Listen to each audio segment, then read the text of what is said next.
आज की ताजा खबरों की इस अपडेट में बात करेंगे देश भर की तमाम बड़ी और काम की खबरों के साथ ही सरकार की ओर से आज लिए गए कुछ महत्वपूर्ण फैसलों जारी किए गए कुछ नए नियमों की।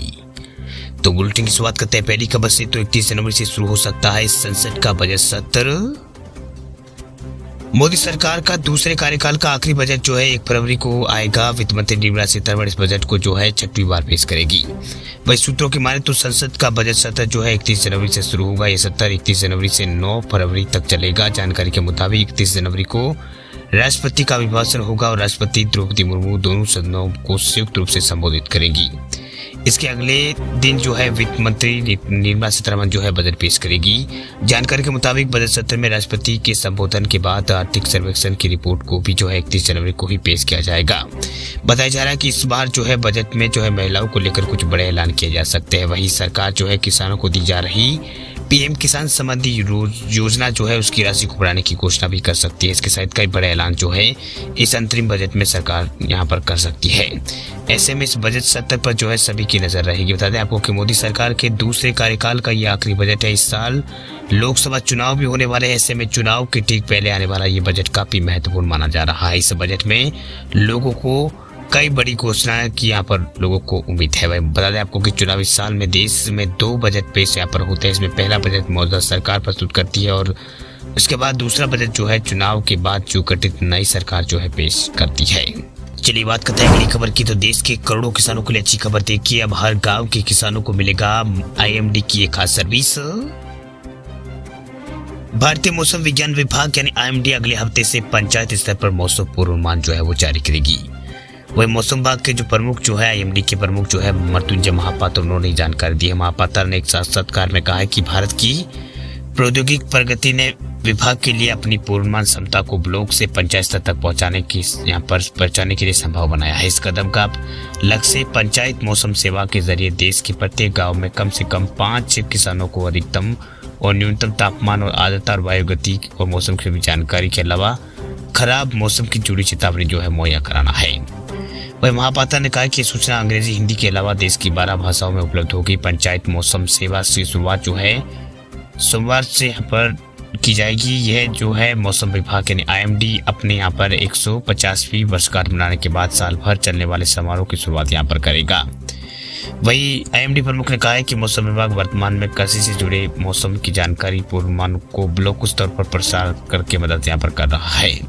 वही उन्होंने कहा कि हर मौसम और हर घर मौसम की पहल को देश में कहीं भी यहाँ पर मौजूद हर घर मौसम पहल की तहत जो है देश में कहीं भी यहाँ पर मौजूद कोई भी व्यक्ति जो है अपने मोबाइल फोन पर उस स्थान के संबंधी मौसम पूर्वानुमान प्राप्त कर सकेगा। उन्होंने कहा कि अगले 7 दिनों में मौसम पूर्वानुमान जानने के लिए अपने मोबाइल फोन की स्क्रीन पर कहीं भी यहाँ पर स्पर्श करें और यह स्थान या पिन कोड डाले। अधिकतम न्यूनतम तापमान, आर्द्रता और वायु गुणवत्ता जैसी जानकारी जो इसमें दी जाएगी। खराब मौसम की चेतावनी भी जो है वो देगा। वही मौसम कार्यालय वर्षा सिंचित क्षेत्रों में कृषि पर निर्भर छोटे किसानों को होने वाले नुकसान में कमी लाने की प्राथमिकता जो है इसमें यहाँ पर रहेगी। बात अब करते हैं अगली खबर की। तो दिल्ली NCR में महसूस किए गए हैं भूकंप के झटके। साल 2024 का पहला भूकंप। दिल्ली NCR में साल के पहले भूकंप के झटके महसूस यहाँ पर किए गए हैं, यानी साल 2024 का पहला भूकंप जो है वो आया है। वही इस भूकंप से किसी तरह कोई यहाँ पर नुकसान की खबर नहीं है। वही जानकारी के अनुसार भूकंप का केंद्र जो है अफगानिस्तान के अंदर था, जहां पर तीव्रता जो है 7.1 मापी गई। वही 7.1 तीव्रता जो है वो मापी गई है। अफगानिस्तान में इस भूकंप का जो है केंद्र बताया जा रहा है। वही भूकंप के झटके इतने तेज रहे कि भारत में भी इसको महसूस किया गया। बता दें आपको कि दिल्ली और उसके आसपास के इलाकों में भूकंप के झटके महसूस किए गए। इन इलाकों में नोएडा, गाजियाबाद और फरीदाबाद, गुरुग्राम समेत NCR में भी भूकंप के झटके जो है वो महसूस किए गए। बात हम करते हैं अगली खबर की। 2000 के नोट को लेकर बड़ी खबर देखिए। आज से मुंबई के RBI ऑफिस में नहीं बदले जाएंगे 2000 के नोट। RBI ने कही ये बड़ी बात।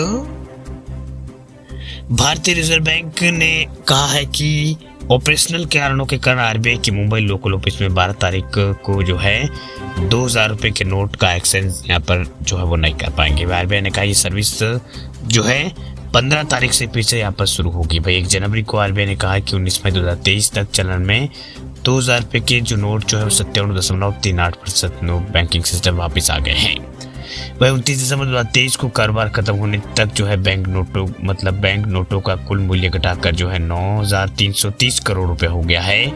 ये जो है 19 मई 2023 को कारोबार खत्म होने पर 3.56 लाख करोड़ रुपए था, जब जो 2000 नोट बैंक में वापस आने की घोषणा यहाँ पर की गई थी। चलिए बात करते हैं अगली खबर की। तो मोदी सरकार के लिए खुशखबरी देखिए, डायरेक्ट टैक्स कनेक्शन में आया है 19% का उछाल, सरकारी खजाने में आए हैं 14,70,000 करोड़। मोदी सरकार की अच्छी खबर, दरअसल चालू वित्त वर्ष में सरकारी खजाने के लिए जो है ये चालू वित्त वर्ष बेहतरीन यहाँ पर साबित हुआ है। दरअसल सरकार के यहाँ पर जो सरकार की टैक्स से आय जो है वो लगातार बढ़ रही है। जो डीटीसी जो है डायरेक्ट टैक्स कनेक्शन वो चालू वित्त वर्ष में अब तक जो है शुद्ध रूप से 19.41% बढ़कर ये 14,70,000 करोड़ रुपए रहा है। वही ये पूरे वित्त वर्ष का लक्ष्य जो है लक्ष्य का 61% है, 81% है। वह इनकम टैक्स डिपार्टमेंट में जानकारी यहाँ पर दी है। वही न्यूज एजेंसी पीटीआई के मुताबिक सरकार ने डायरेक्ट टैक्स चालू वित्त वर्ष 2023 जो इसमें कुल 18.23 लाख करोड़ रुपए प्राप्त करने का लक्ष्य रखा है। पिछले वित्त वर्ष 2022-23 में जो है 16.61 लाख करोड़ रुपए के मुकाबले ये 9.75% ज्यादा है। वह डायरेक्ट टैक्स में व्यक्तिगत आयकर और कंपनी कर भी यहाँ पर शामिल है। बता दें आपको कि सीबीडीटी ने बयान में कहा है कि रिफंड के बाद डायरेक्ट टैक्स कनेक्शन शुद्ध रूप से 14.70 लाख करोड़ रुपए रहा है। ये पिछले वित्त वर्ष में इस अवधि में वसूले गए डायरेक्ट टैक्स कनेक्शन के मुकाबले जो है 19.41% ज्यादा है।